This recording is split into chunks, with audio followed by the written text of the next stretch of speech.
Lecture start करते हैं।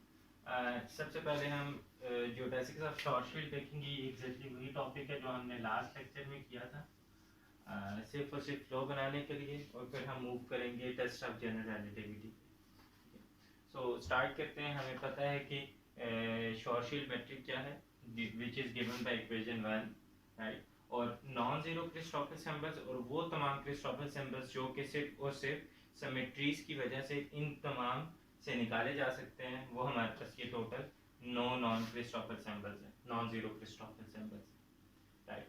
और बाकी या तो जीरो हैं या फिर इन्हीं से सिमेट्रीज की वजह से निकाले जा सकते हैं। देन हमें ये भी पता है कि जो जियोडेसिक इक्वेशन है वो हमारे पास ये होती है, ठीक है, D square X mu over D lambda square plus gamma mu alpha beta D X alpha over D lambda D X beta over D lambda is equal to 0 given by equation 2 where lambda हमारे पास time parameter है। अगर हमारे पास massive particle हो तो हम lambda को proper time ले सकते हैं, अदरवाइज हम उसको नहीं ले सकते। देन जियोडेसिक इक्वेशंस जो हैं वो हमारे पास शॉर्ट शील्ड मेट्रिक के लिए हमारे पास टोटल 4 हो जाएंगे, बिकॉज हमारे पास 4 पैरामीटर्स हैं, टाइम और 3 हमारे पास स्पेशल। एक हमने ये लिख दी है इक्वेशन 3 से, एंड आगे हम बाकी लिखने लगे हैं।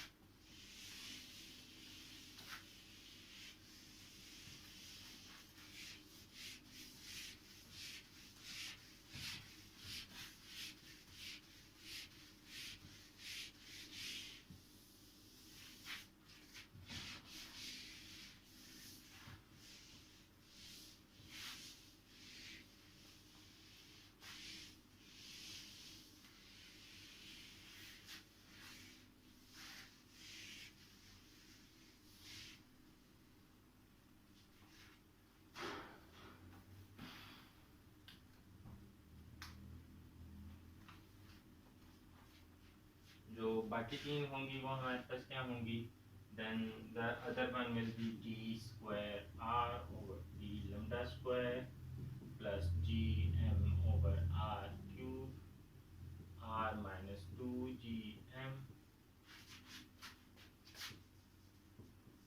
D t over D lambda whole square minus G M over r into r minus 2 ji M dr over d lambda square minus 2 r minus 2 gm whole d theta over d lambda square plus sin square theta d phi over d lambda square is equal to 0. This is equation 4. Then the third one would be d square theta over d lambda square plus 2 over r d theta over d lambda dr over d lambda minus sin theta cos theta d phi over d lambda square is equal to 0. This is equation 5, right? And then the last one would be for phi, which is d plus 2 over r d phi over d lambda d r over d lambda plus 2 cos theta over sin theta d theta by d lambda d phi by d lambda is equal to 0. This is equation 6. Now अगर अब हमें करना क्या है, geodesics निकालनी है कि हमारे पास जो पार्टिकल है वो किन जियोडेसिक्स पे मूव कर रहा है, तो हमें बेसिकली इक्वेशन 3, 4, 5 एंड 6 का सोल्यूशन चाहिए। कपल डिफरेंशियल इक्वेशंस है, highly coupled non linear differential equation है, सॉल्यूशन हमारे पास नॉर्मली अगर मुझे लग रहा है तो इजी वे से नहीं निकल सकता, ठीक है।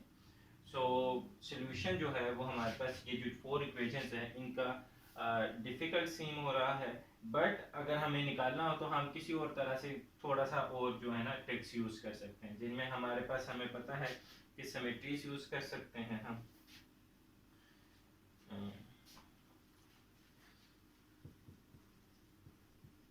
The solution of set of equations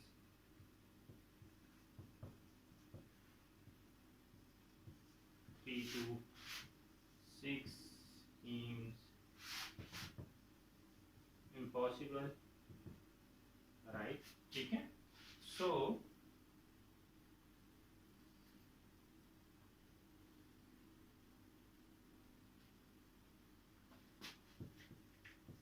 because of time translation symmetry, क्योंकि जो मैट्रिक है वो हमारे पास टाइम पे डायरेक्टली डिपेंड नहीं कर रहा,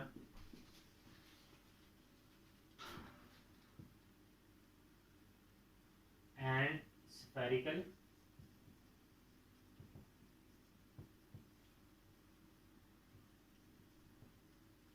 सिमेट्री देयर आर, हमें पता है कि 4 किलिंग वेक्टर्स होंगे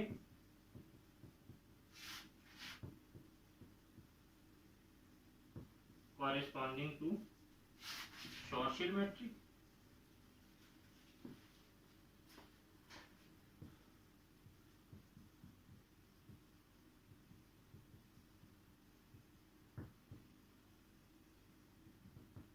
और हर किलिंग वेक्टर के कॉरेस्पॉन्डिंग हमारे पास एक कंजर्व्ड क्वांटिटी होगी, and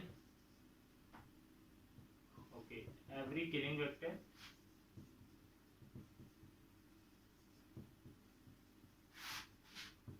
will have a conserved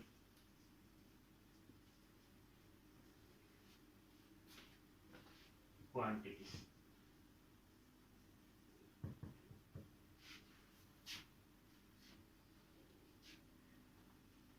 और वो कंजर्व्ड क्वांटिटी हमारे पास क्या होगी कि सपोज इफ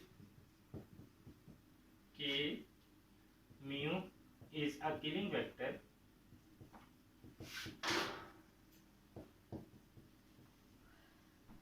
then जो corresponding conserved quantity होगी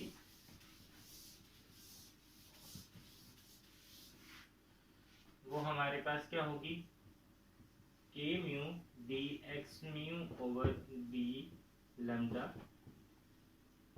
and that would be, because it's a conserved so it must be constant over that geodesy. This is equation 7, and ये हमारे पास क्या है टोटल, ये 4 इक्वेशंस हैं, ठीक है, बिकॉज हमारे पास स्फेरिकल सिमेट्री के कॉरेस्पॉन्डिंग 3 हमारे पास कंजर्व्ड क्वांटिटीज होंगी, और टाइम ट्रांसलेशन के कॉरेस्पॉन्डिंग हमारे पास एक कंजर्व्ड क्वांटिटी होगी।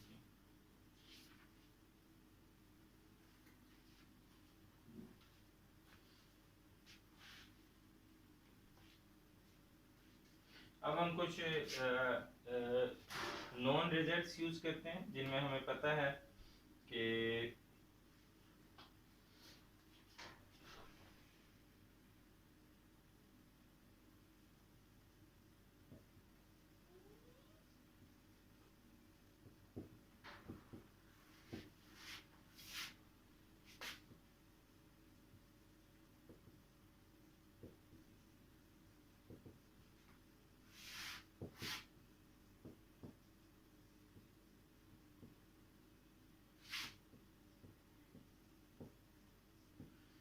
सबसे पहला कि हमें कोवेरिएंट डेरिवेटिव जो है वो मैट्रिक का 0 होता है,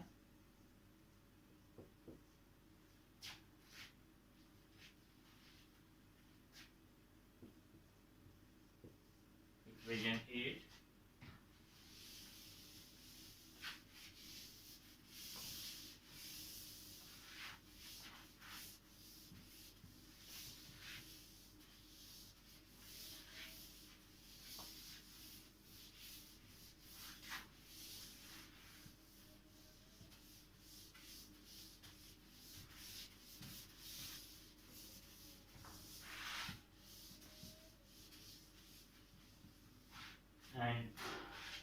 now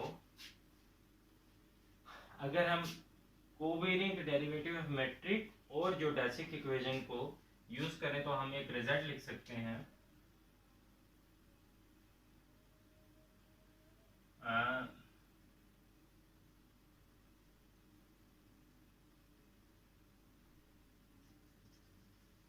This, which means equation 8,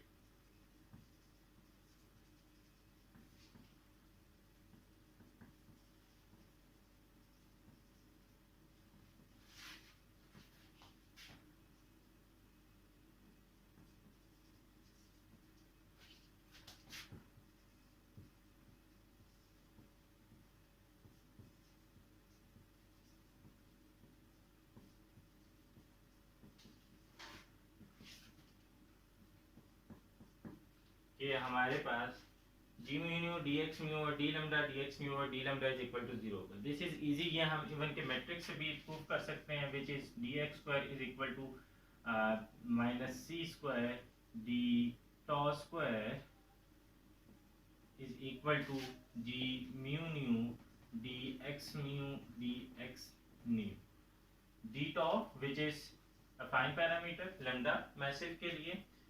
इसको हम दूसरी तरफ लेकर आए तो ये हमारे पास इज इक्वल टू -1 होगा, so it must be constant, मतलब एक इंट्यूशन बनाने के लिए। So that's a constant quantity.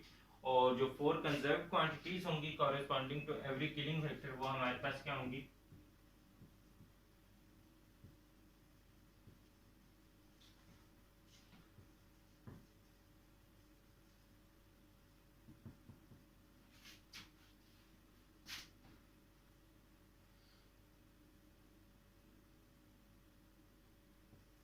For a particle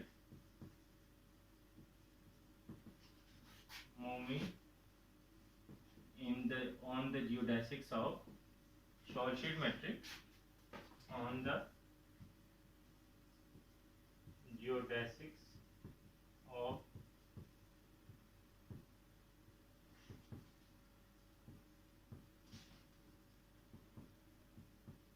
Schwarzschild metric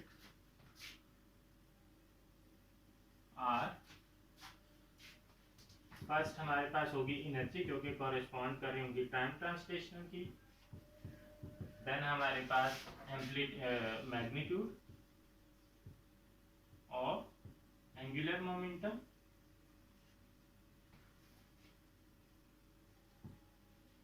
and third and fourth जो होगी वो हमारे पास 2 डायरेक्शंस होंगी,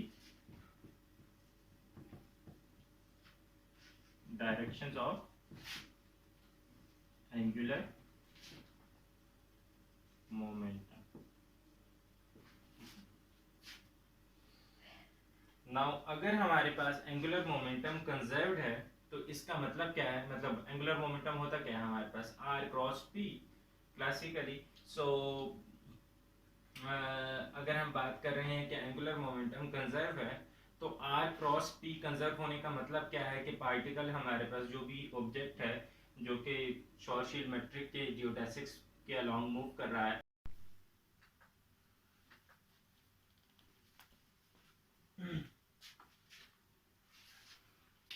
ओके सो फर्दर स्टार्ट करते हैं।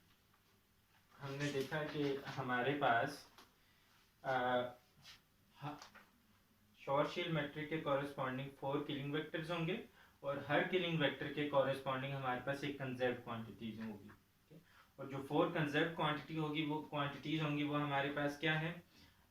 एक हमारे पास एनर्जी, उसका सिंगल कंपोनेंट होता है, एंड 3 कंपोनेंट्स हमारे पास एंगुलर मोमेंटम के, ठीक है, जिनमें से हम किसी भी तरह से डिस्ट्रीब्यूट कर सकते हैं। सो हम इजीनेस के लिए हम क्या कर सकते हैं कि जो 3 कंपोनेंट्स एंगुलर मोमेंटम के होंगे 2 डायरेक्शन की रिप्रेजेंटेशन होंगे और एक हमारे पास क्या होगा? मैग्नीट्यूड की रिप्रेजेंटेशन होगा। ओके और बिकॉज एंगुलर मोमेंटम कंजर्व होगा, ठीक है, तो इसका मतलब हमारे पास क्या है कि आर क्रॉस पी कंजर्व होने का मतलब कि हमारे पास जो पार्टिकल है वो एक सिंगल प्लेन में मूव कर रहा होगा। बिकॉज पार्टिकल हमारे पास सिंगल प्लेन में मूव कर रहा होगा तो हमारे पास एक डिग्री ऑफ फ्रीडम है और उस डिग्री ऑफ फ्रीडम को हम यूज कर लेते हैं by choosing theta is equal to pi by 2, ठीक है। So the conservation of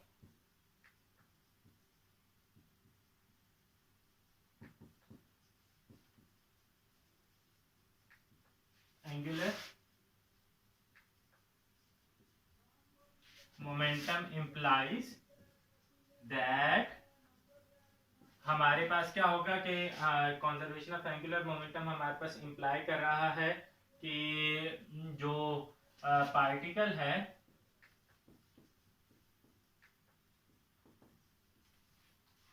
is moving in a plane, because हमारे पास पार्टिकल एक प्लेन में मूव कर रहा होगा, ठीक है। तो हमारे पास एक डिग्री ऑफ फ्रीडम है, सो हम उसको यूज कर लेते हैं, ठीक है। This presents us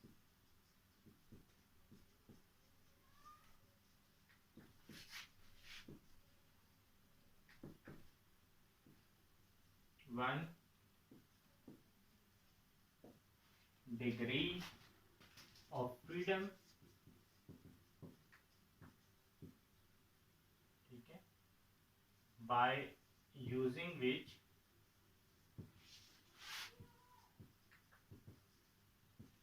we choose theta is equal to pi by 2। इसका मतलब है कि साइन थीटा हमारे पास क्या हो जाएगा, 1 हो जाएगा। Let's call this equation to be equation 10। Now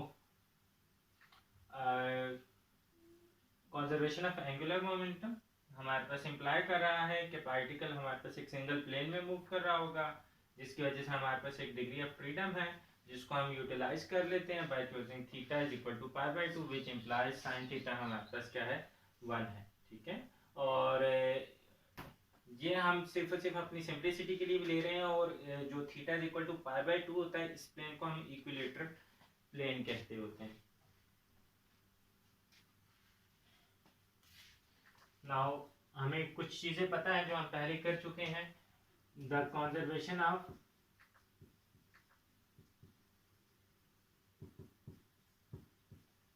energy corresponds to the killing vector,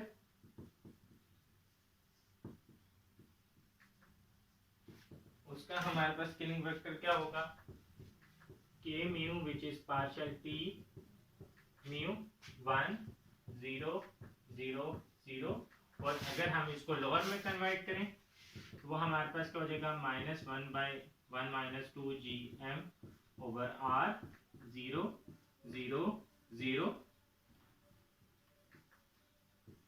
and the conservation of angular momentum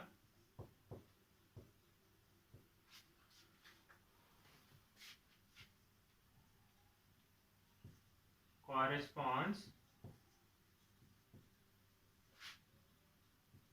to the killing vector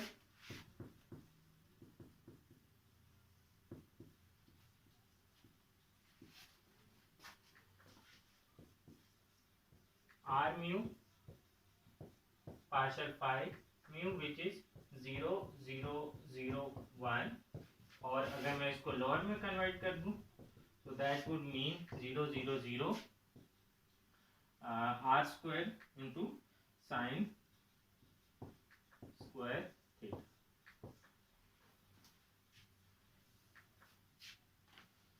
अच्छा, इसको हम कह देते हैं 11, इसको हम कह देते हैं 12, और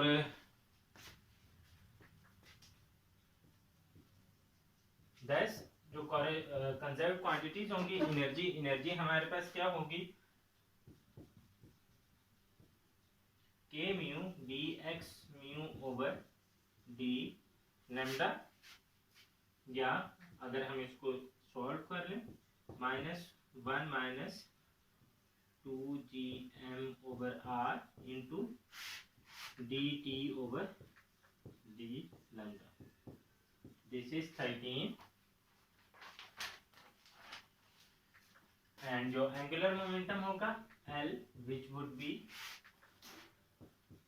R mu dx mu over d lambda which would be R square sin square theta d phi over d lambda.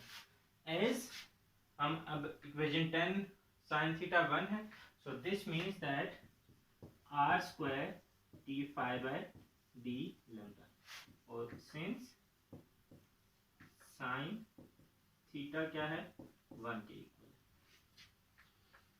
Right. सो अगर अब हम जो हमने अभी लिखा है इनको सॉल्व करें, एंड सॉल्व हम किस तरह से करते हैं,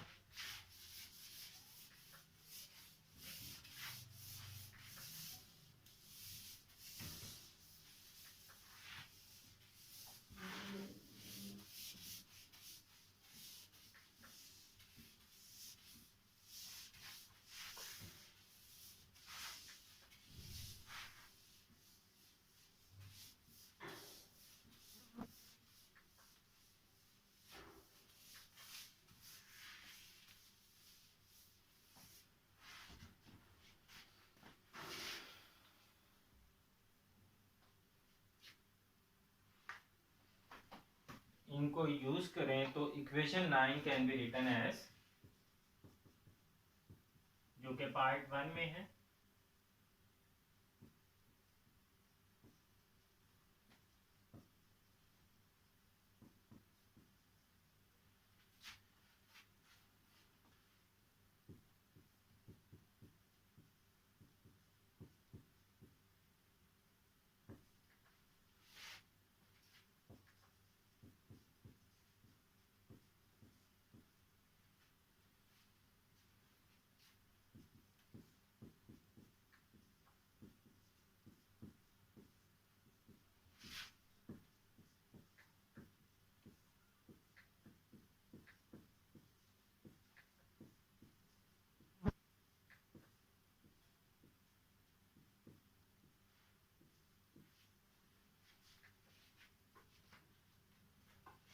और अब हम इक्वेशन 13 एंड इक्वेशन 14 को यूज करें, जो कि हमारे पास एनर्जी एंड एंगुलर मोमेंटम की है, जो लास्ट दो इक्वेशन जो हमने अभी लिखी हैं. तो हमारे पास क्या आ जाएगा,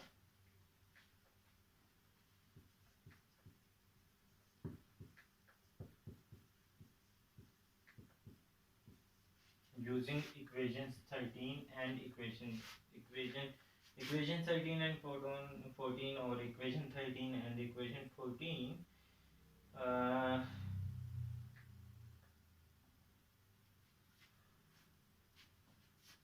and in the above equation and multiplying and also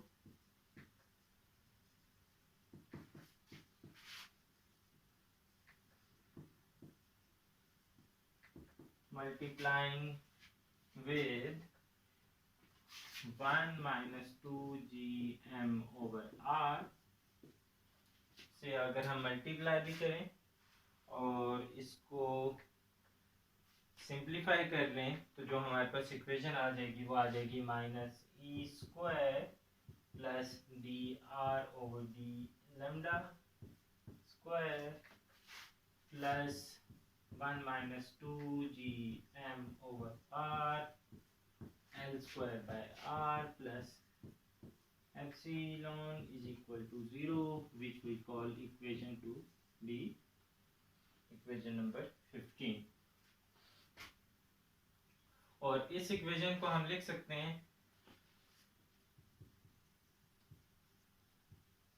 the above equation can be written as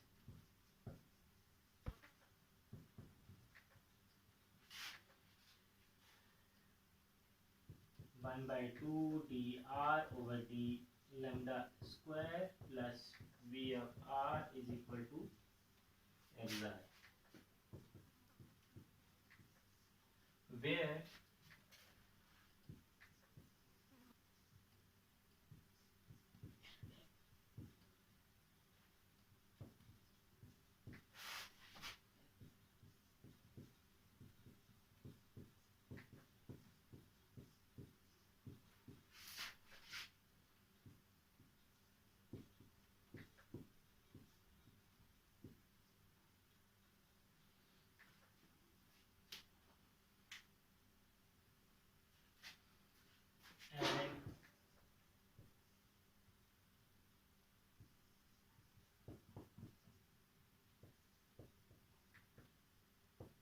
okay, so हम जियोडेसिक्स निकालना चाह रहे थे। हमारा पर्पस क्या था कि हम जियोडेसिक्स शॉर्ट शीट के निकालें, और हमने सारी की सारी प्रॉब्लम को रिड्यूस कर लिया है एक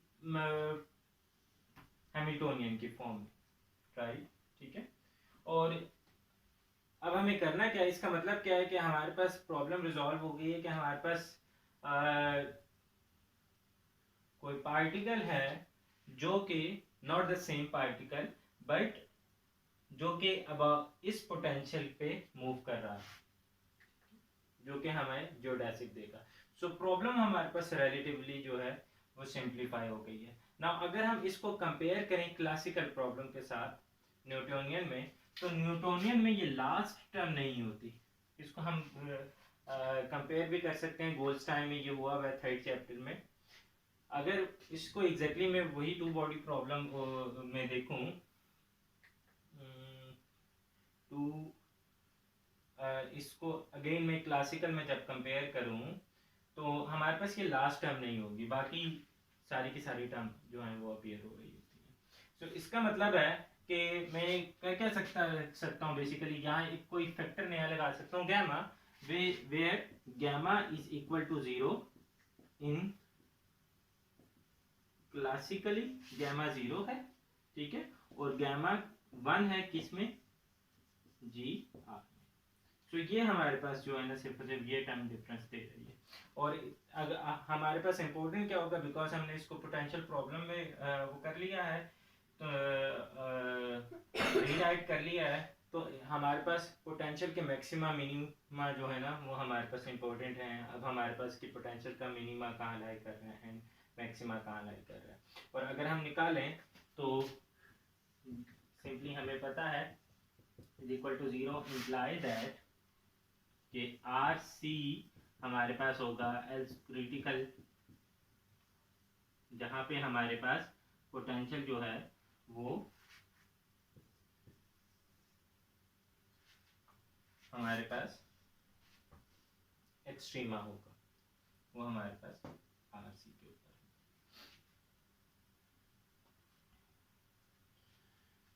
ओके, सो यहां तक हमने लास्ट टाइम किया था।